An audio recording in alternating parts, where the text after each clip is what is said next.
and then I started to think about it.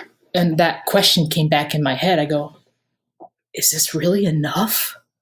Like, how is this doing any good? And I stopped myself pretty quickly because I recognized that train of thought now. I'm like, stop. Like, this is your job.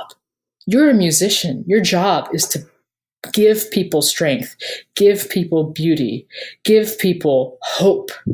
Like, now's the time to step up and do this. Like, this is why you're here.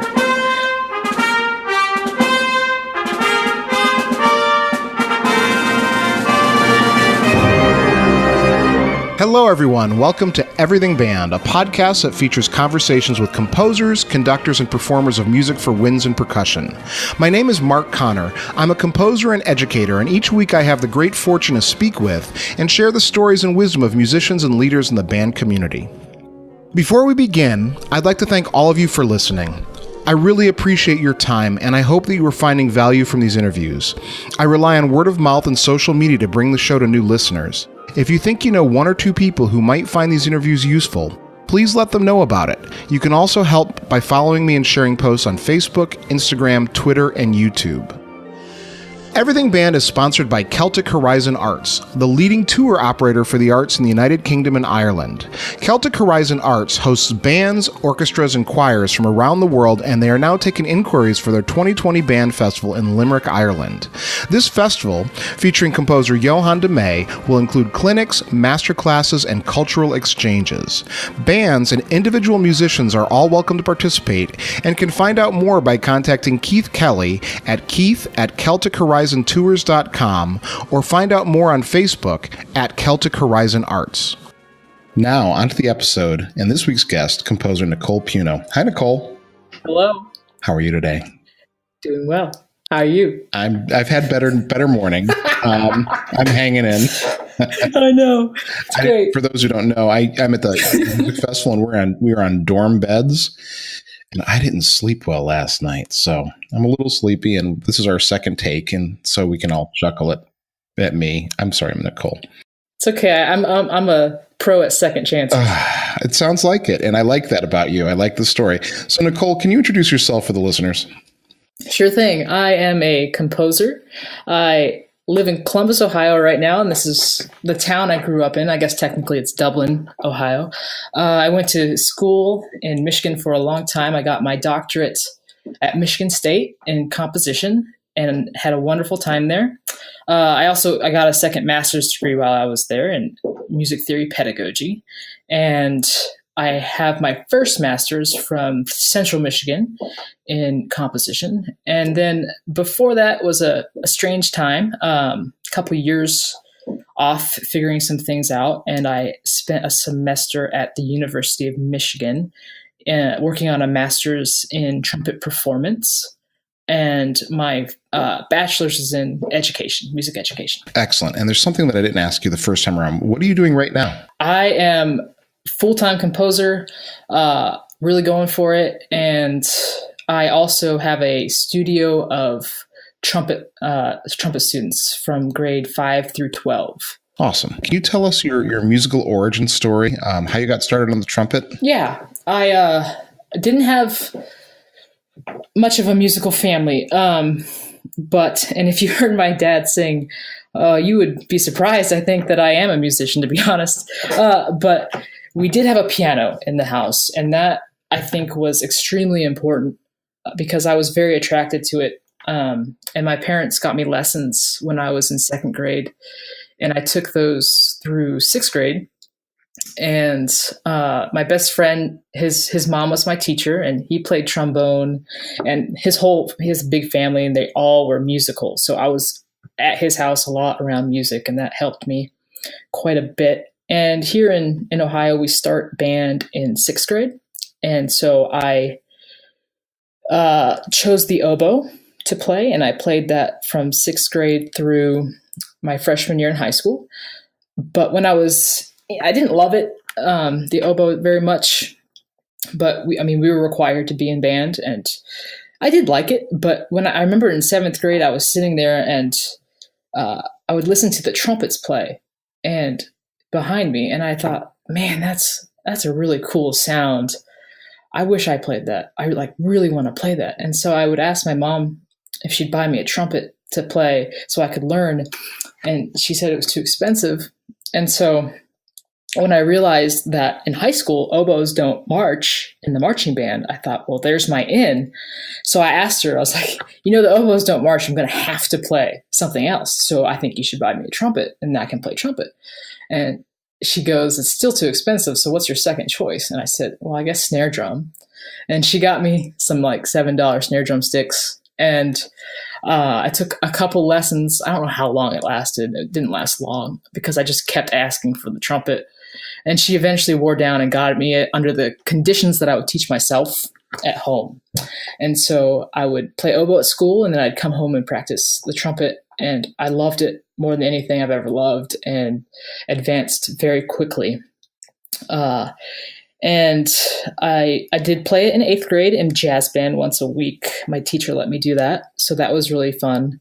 And this is also when I started writing a little bit. It's like my first memory, basically, of writing music. I don't know if it happened before that or not, but I remember I didn't want to improvise the solos. So what I would do is I would write out solos, and then I could figure out, well, I could have done this a little differently. So I'd write another solo, and then I'd take it in. And when the time came to actually do it, I would get really nervous because I was just beginning on trumpet. So I'd give it to my friends, and they loved it. They played the solos for me. And then in high school, I made the switch over to trumpet. It was a hard thing for my band director at first to let me do that because they really needed oboes. But they eventually let me switch, and I fell even more in love with it.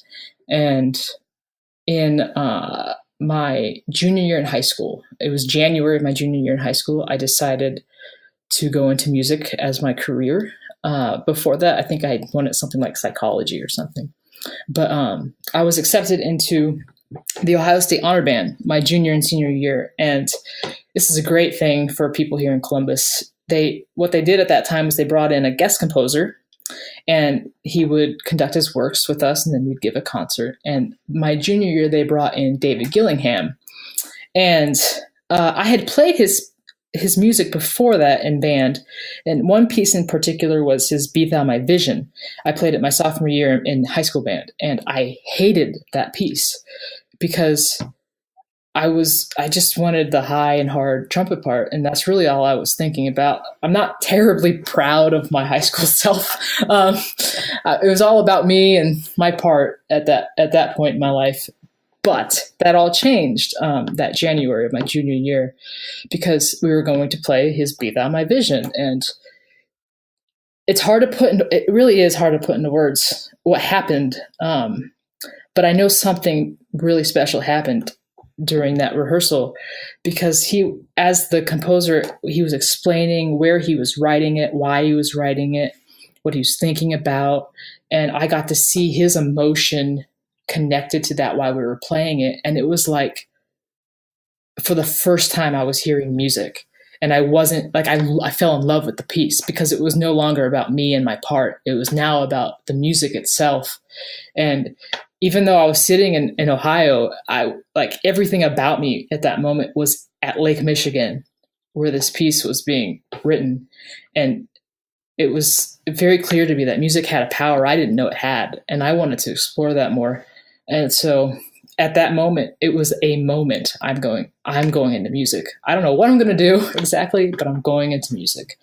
And that's what I did. I then went on to get my degree. I decided to get it in music education.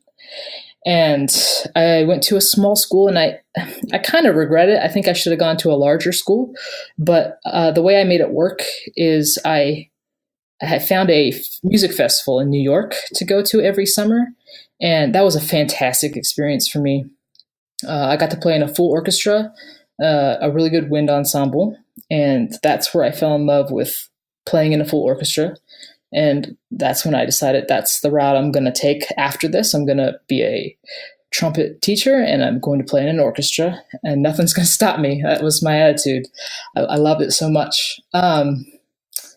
It was also here that I noticed there was a composition program, and I had liked writing. I wrote in high school. I wrote a little bit my freshman year in college just for fun. And so I go, oh, I think I'll apply to that too. And I got accepted. And the coordinator of that program was David Ludwig at the time.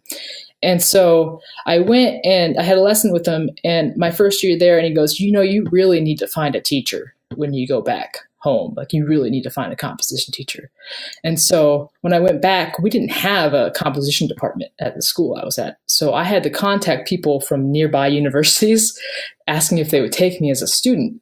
And a professor at Copland University, he goes, yeah, I'll take you. And so every other week I would drive, it's about an hour drive. I drive to get my lesson after band around 7 p.m. And I drive back to school and like practice until 2 p.m. I didn't get a lot of sleep when I was an undergrad, but I worked very hard. And I took those lessons my junior and senior year. And then this is where things get a little more interesting. So I knew I wanted to be a performance major, and that's what I was preparing for. And my last year at that music festival, everyone knew that I was preparing to be a trumpet player. And David Ludwig, we were really busy doing something with a comp program, and he goes, just remind me before you leave, I need to talk to you. And I said, okay. And so after our concert, I went up to him and said, what's up? And we sat down, and if you know him, he's a funny guy. Like, I love him so much. He goes, the first thing he says, he goes, you don't just want to be another trumpet player, do you? Like, in this mocking yet loving voice. And I was like, actually, yeah, I do. I really do. And he got serious, and he goes, the pieces you just had played here could get you into any grad program you want for composition. I think you should be a composer. And hearing that, I mean, I don't remember what I said to that. And that's a really nice thing for someone to do, like a really nice thing for someone to take a student aside like that and say that they believe in them that much. And like, I'm so thankful for that conversation, even though at that time I kind of blew it off. Like, that's nice, but I'm going to be a trumpet player. And I didn't listen to it. And I prepared for my auditions, and I had a trumpet lesson with Bill Campbell at the University of Michigan. And from the minute that man played a note, the first note in that lesson, I went, that's my teacher. That's my teacher. Because his sound was like the sound I had been chasing. And I'm like, I want to sound like him. And we had a great lesson. We kicked up, like, we worked well, student, teacher, and he accepted me.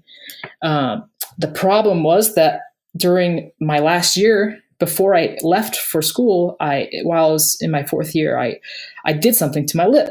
I had a really hard playing day. And I remember after my last orchestra met really late, it was like 9 p.m. I was packing up. And I remember putting the horn away thinking, something's not right. And then I went to warm up the next day, and nothing came out of my instrument. Like, I couldn't make a sound. And I did something, but I didn't know what. And so I go, well, if I just do fundamentals for the next couple of weeks, I bet I'll be fine. And that's what I did. And the sound was coming back, and I was getting better and better and better. I'm like, okay, I'm not injured. Everything's going to be okay. But that only had a short life to it, because then it started going downhill again. And I went to Michigan. I started on the degree injured, and we knew that, but we were gonna work through it and then get past it. The problem was everything was getting worse and worse and worse. And so I went to see a doctor in Toronto. He was a specialist for lip injuries and in brass musicians. And he said, I really think you have a tear in your muscle, and the only way to fix it is surgery. And I thought, I don't want to have surgery, but I exhausted every option before that. I took rest. I did everything I could think of to do. Like, that really was my only option at that point. And so I left school, my first choice school. Everything I'd working for felt like it was just crumbling down. And I left to prepare to have the surgery, and heartbroken for that year and years to follow, like very heartbroken, very dark time. I didn't know what to do. And quite honestly, I remember I tried to go to a symphony concert. after all that happened. And I had to leave because the moment, I don't remember what piece it was, but the moment the trumpet entered, I started crying in the hall. And I was like, I can't do this. So I left and thought, I can't be around music. I can't do it. I can't do it anymore. I just need to pretend like it's not there, and I'm going to wait, because there's nothing I could do. I had to wait to have the surgery, and then I was going to have to wait to recover from the surgery before I could relearn to play. And so I just tried to put everything out of my mind. And the hardest part of that was, like, as a musician, and my greatest aspects of playing were my sound and my musicality. And I had all this stuff in me and I couldn't get it out. Like, I couldn't do it. And even when I was still playing yet injured, I couldn't physically express what I was hearing inside of me. And it was like the most confined I had ever felt in my life. It was one of the worst feelings. And I just didn't want to deal with that anymore. So I had the surgery in May 2008. In August of that year, in the past, I had always taught at this high school band camp, the trumpets at a camp. And the director emailed me and he said, you coming back this year? We need you. And I wrote back, he kind of knew what happened and kind of didn't. I didn't tell him, no, I'm not coming because I don't want to be around a trumpet right now, even though that was the reason. I just said, no, I'm recovering from surgery. I won't make it this year. But I think he knew. he knew. And he goes, well, you're our trumpet teacher and I'm not hiring anybody else, so it's open. And I just wrote back, well, good luck. And and day 3 of that week, I didn't go. But day 3 of their camp, I get a text and they're like, Nicole, listen, we really need you down here. We need someone to teach these guys. And so I go, fine, I'll come. And it was hard for me to be around that and to teach the trumpet that week, and to watch other people get to play and me not get to play. It was one of those kind of things. But the director, he, in a passing comment, he goes, I explained what we had a talk and I explained what was going on. And he goes, why don't you start writing music again? You seem to like it. And that was enough. That little comment was enough. And I thought, you know what, maybe I should. And so when I got home, I started writing my first band piece.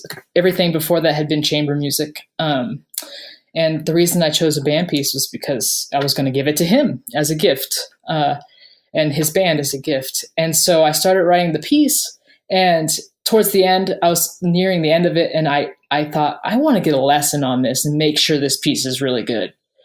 And so I emailed David Gillingham because that's who I thought of. And I said, hey, can I have this piece I'm writing? This is a little bit of my story. I just would like you to look at it. And he wrote back in less than an hour and said, yeah, sure, come on up. I thought, okay, cool. That's really nice. And so I went up and I had this lesson with him with one intent. Let's make this piece the best it can possibly be. That's it. I'm a trumpet player. I'm going to relearn how to play. I just want this piece to be awesome.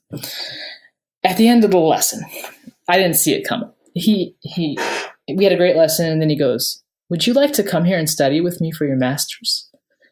And that moment, another one of those great moments, right? But also not a great moment, because it was dread went through my whole body when I heard that. It was the beginning of me having to put to death that performance goal of mine. That's probably not going to happen for you, Nicole. And so I told him I'd think about it. And I had a 5-hour drive home, and I thought about it. And that comment that David Lowood said to me about, hey, I think you should be a composer. That randomly just came right back to my mind. And I was like, by the end of that drive, I just knew, you know what? You have to do this. I have no idea why I have to do this, but this is something I have to do. So I'm going to do it. And so I went off to Central Michigan the next year, and I majored in composition, and I was also relearning to play at the same time. And it was a very big struggle. Who am I anymore? Am I a trumpet player or am I a composer? I don't know. And I didn't love composing anymore because it was almost like now I had to do it.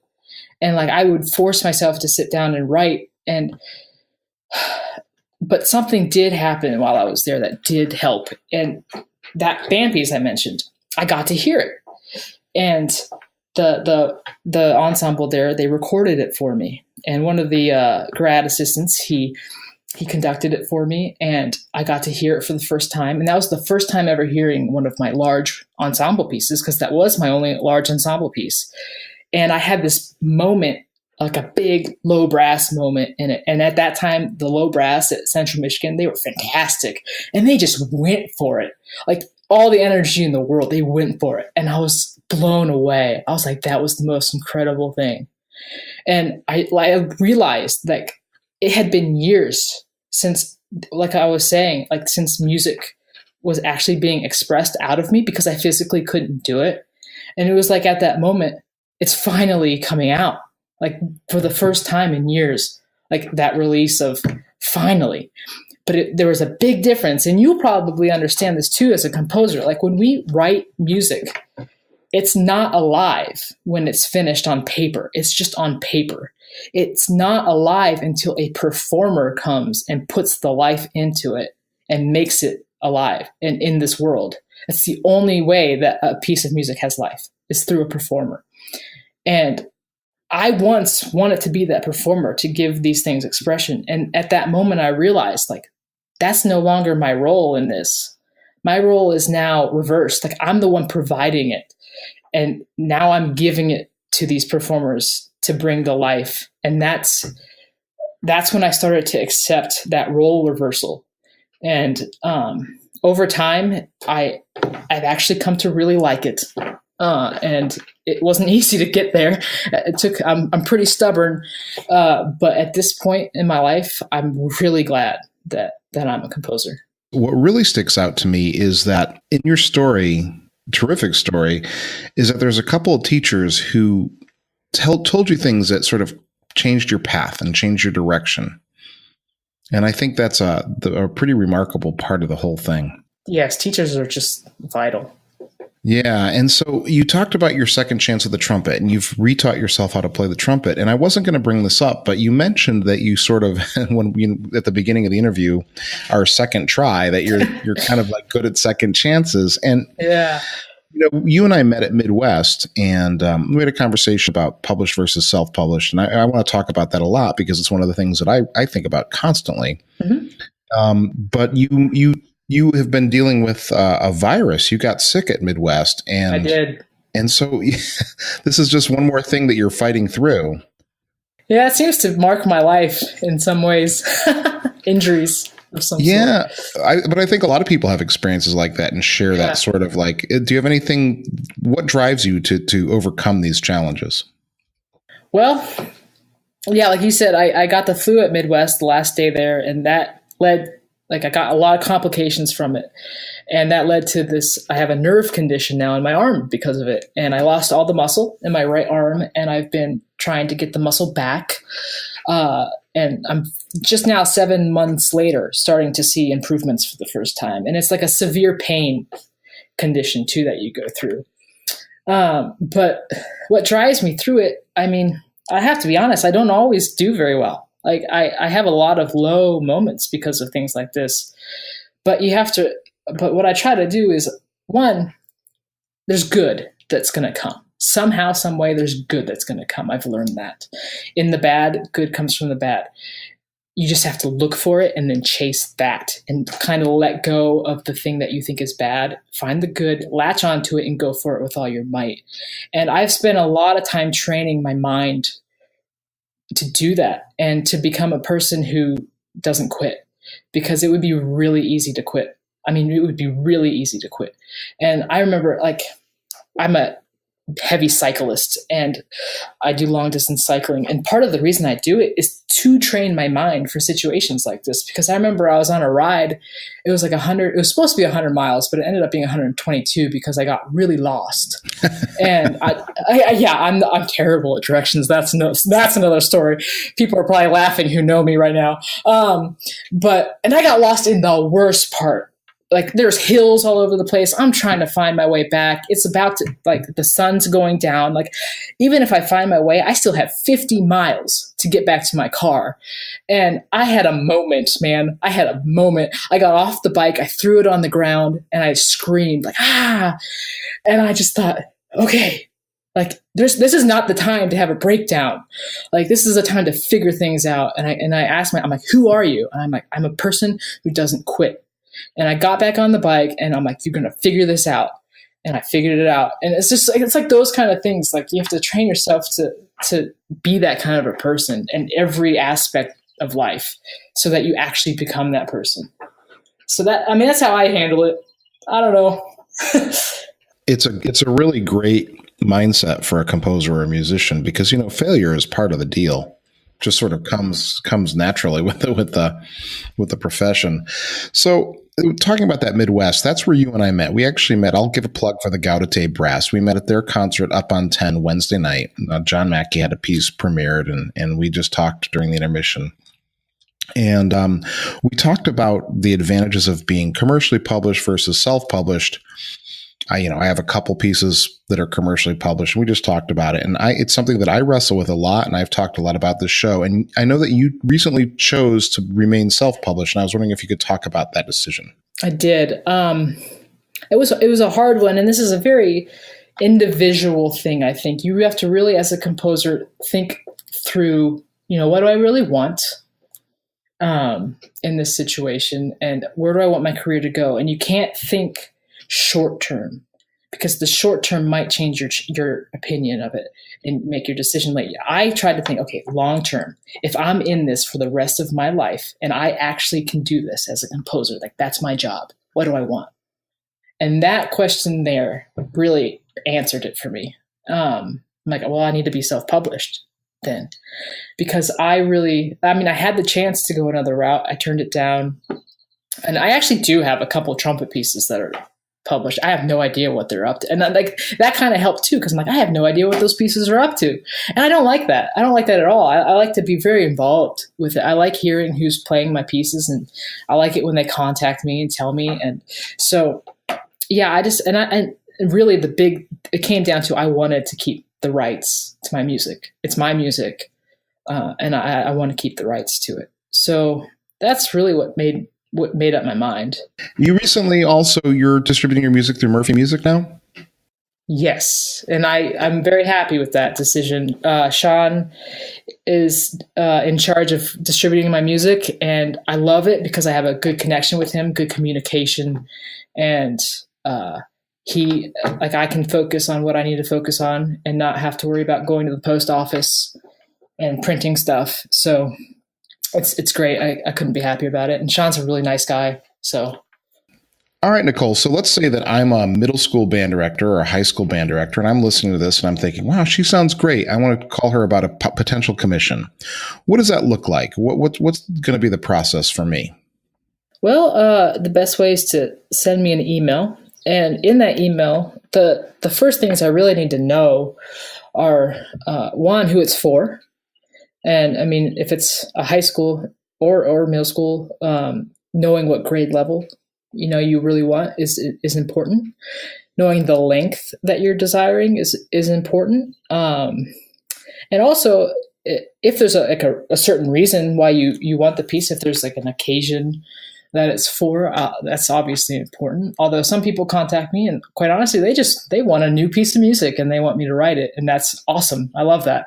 And it's not for anything specific. So those are really the top things that I need to know. It's nice if it's planned ahead enough, because composers, we do get backed up with things, and so with other commissions. So to plan out, it's nice to have like a year at least to put it all together before you want to premiere it at this point as well. What advice would you give to a young composer who's maybe thinking about doing what you're doing? A couple things. First of all, learn the instruments and learn them like you've never learned them before. I'm so glad I was an education major. One, I love teaching. That's why I was an education major. But I didn't know this at the time, but learning all of the instruments, and I love learning all the instruments just because I like the instruments, but learning all of those in the methods classes has served me as a composer more than anything has served me as a composer. Like, I know those instruments intimately, and I try to write idiomatically for them. And I have, like, one of the reasons I write for wind ensemble is because I have a relationship with all of those instruments in that group, and I love them all. And so developing that knowledge and relationship with the different personalities of the instrument, I think, is just vital. Find a way to do that. Second, I would say, this is more observation. When I was working on my doctorate at Michigan State, I kind of observed the younger undergraduates a little bit, and I would see a lot of them complaining about after a lesson because the teacher wanted them to, like, change something or do something completely different than they were doing. And I just thought to myself, like, no, you do what the teacher says. Like, you're going to have the rest of your life to compose however you want to compose. Like, no one's over my shoulder anymore telling me anything. It's all up to me. You're going to have the rest of your life to do that. You have a few years with teachers. Let them tell you what to do and do it. And make it your own. Of course, find a way to, take what they're saying and make it your own. But, don't just shrug it off because it's not what, my creativity is telling me to do. Like, take it to heart and see where it takes you. You could learn a whole lot of things. I think those are the two main things for, like, people who are maybe younger and about to study it. What would you say to the middle school band director or the high school band director who has a girl, a young woman who wants to compose, wants to be creative? How can they encourage her to express herself and not feel like she can't? Encourage all your students, every one of them, to write. I sometimes get surprised that we even have undergrad composition majors, because that wasn't even I loved writing, but the thought of majoring in it as an undergrad didn't even cross my mind, really. So I just don't know that writing is a big part of the secondary schools to begin with. And maybe it should be. And all of my things came through just self-interest that I happened to stumble upon. I just got curious, and I would, like, writing that solo in jazz band. I just did it. No one told me to do it. But you could tell that could be an assignment. And, like, I know personally with my trumpet students, I try to, like, feel out who's might be a composer someday. And I actually have a few that I think, man, they might be a better composer than a trumpet player. And I don't tell them that right away when they're young. I just encourage them to, I go, hey, what do you think about writing me an 8-bar melody and bringing it in? We'll play it next week. And some of them get real excited about that. They're like, oh, I didn't know I could do that. I'm like, yeah, you can do that. Let's get you some staff paper and let's do that. And they do. And it's awesome. I have some now. She's writing me a duet. So we've moved to 2-voice, and just little things like that. And I ask them things in their lessons. If they bring their band music in, I pay more attention to the rests than I do the actual notes they play. So, like, I'll let them play for me a little bit, and I'll go, this 8-bar rest here, what's happening? And some of them will go, I don't know.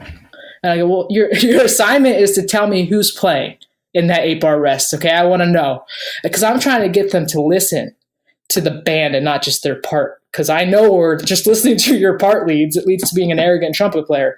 So I just want them to start listening. And some of them get real excited when I ask that. They're like, oh, the trombones have this really cool thing. And I'm like, oh, that might be a composer right there. So, just ask them questions. Like, let them write. Just encourage them in any way you can think. Before I get to my final questions, I'd like to thank you all for listening and to invite you to check out my music at markjconner.com. I'd also like to let you know that there's some exciting news right around the corner and to watch this space. Now, back to the episode. All right, Nicole, so where do you draw the line between healthy and unhealthy competition in music? My mind instantly, when I hear this question, goes to high school marching band. And here's my thoughts on this. And I think a lot about this, actually. Competition in itself is a good thing, but it can be abused. It's good in the fact that what's the point? You have to what's the point of competition ultimately? What it does is basically it's comparison.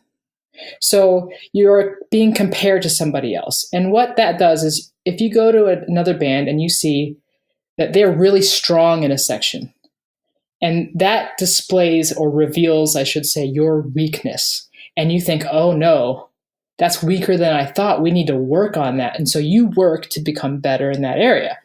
Another way is like you go and you see a band and you go, oh man, that was awesome. I didn't know that was possible. If that's possible for them, that should be possible for us. And then you work. And so constantly what you're doing by the comparison is you're pushing everybody forward and everyone is reaching their potential. That's good competition.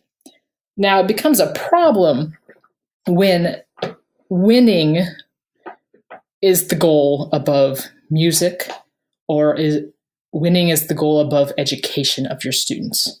And this is a very personal thing, and it's something that, you can't necessarily see on the outside. I think it's an inner being issue. It's like, what's your motivation here?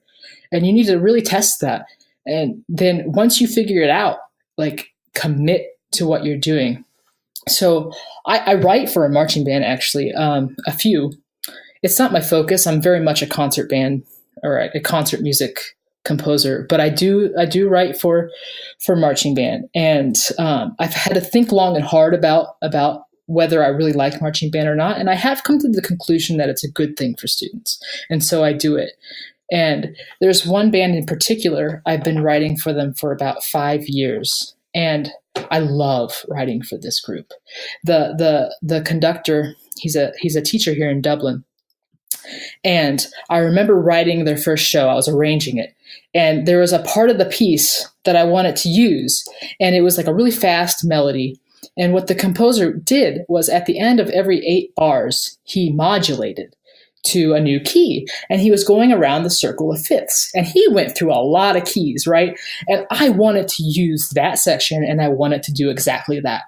And so I emailed the director and I said, listen, here's what I want to do. It goes through these keys. I could do it this other way. That's easier. Or I could just not use this section at all. What would you like me to do? And he wrote back, do it. My students need to know their key signatures. And I thought, that's awesome. That's awesome. He doesn't I could have made it easier, and he didn't want me to. He wanted his students to learn, and in a marching band setting of all things. And we've had a lot of other conversations like that. And recently I was writing a ballad for them, and I had a good reason for wanting a certain key, but it was going to put the trumpets playing a ballad using their low C sharp quite a lot. And that's danger zone right there, that note.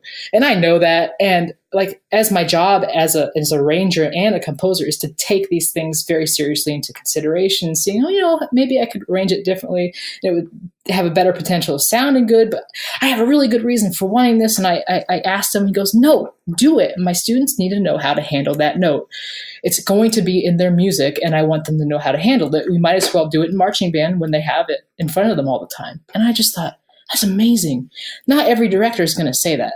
That right there is a humble director, because in this world, going through all those keys, the trumpets might not handle one key very well, and it could be kind of sloppy at a competition, and that could cost them a few points. And in a really competitive place, and this is a fairly competitive place where I am for marching band, that few points could cost you the difference between first and third place. And he was willing to take that hit for the sake of his students' education and for the sake of putting music above all else.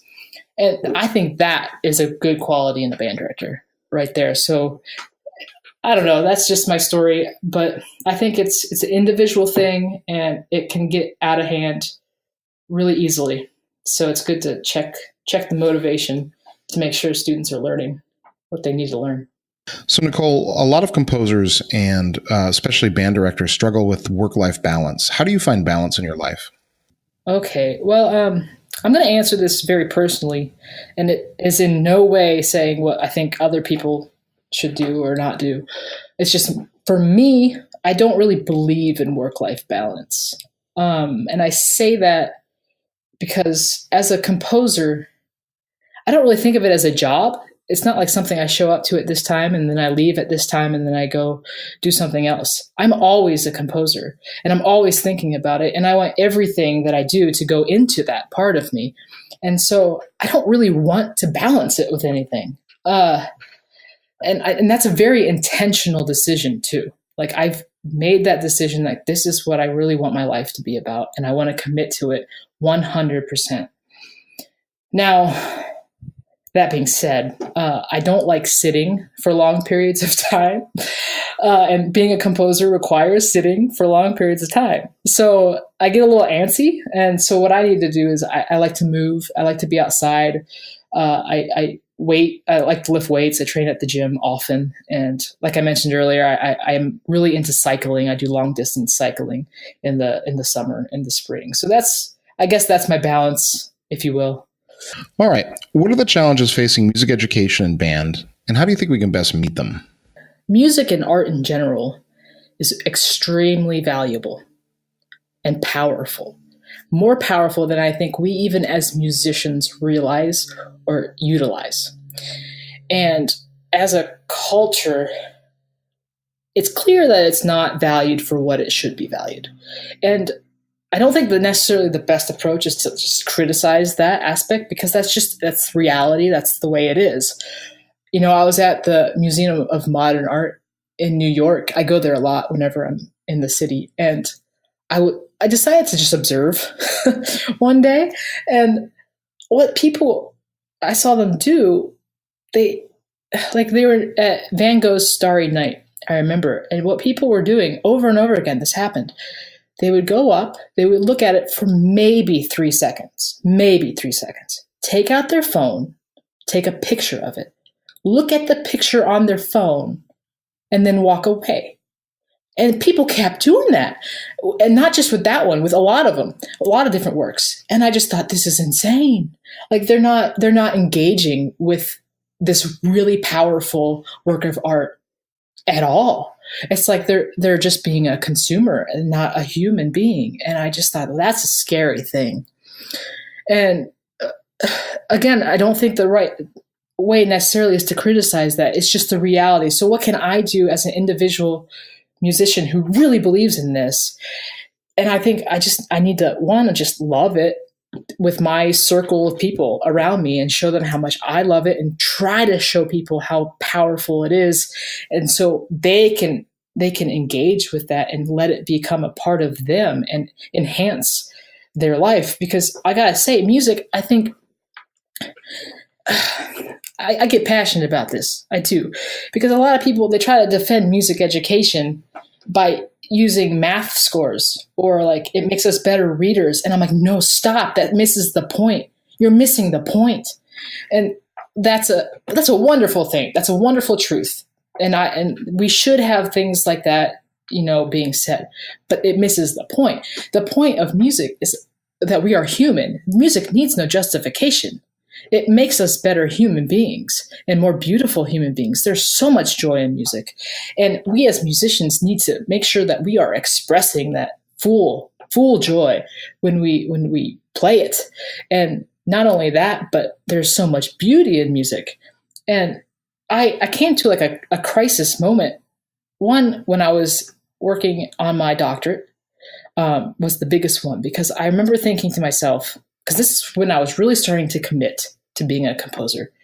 And I thought, is this really important enough to commit your life to?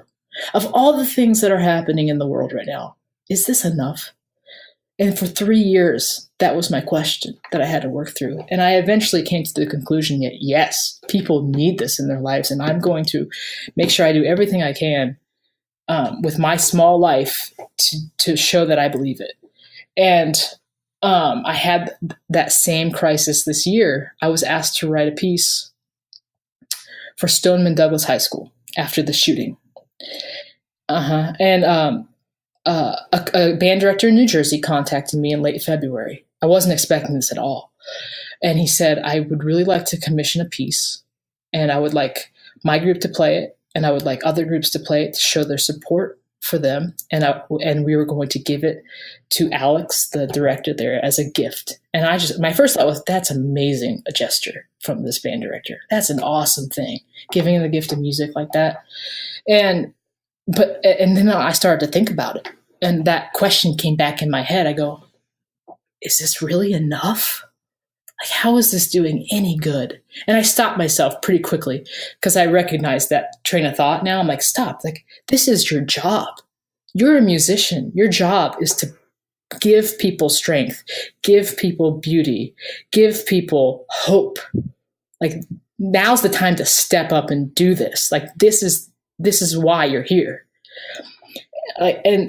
That's power music right there. It can beautify our imaginations. And that's what students need when they're playing in these ensembles. That's what audiences need. They need to have that kind of hope. They need to know that they can be transformed into something better and that better things can come. And music, it gets inside of you. There's nothing like it. So, like, I think we as musicians need to really believe that ourselves and just go for it with all our might. All right, Nicole. So imagine that you're your 18-year-old self at your high school graduation looking across the dais. What would you tell yourself? Don't practice that one night or you're going to hurt yourself. No, I wouldn't do that. I do believe everything happens for good reasons. I wouldn't change a thing. But what I would say is, I've never struggled with hard work. If anything, I've struggled with working too hard. And I might say, in college, put down the extra book. You don't need to read it. Go out and be with a friend for a while because relationships are important too. Because I worked really hard, and I could have invested more in relationships early on. And also, and this is more my high school self, but I would have told him, I was kind of shy in high school.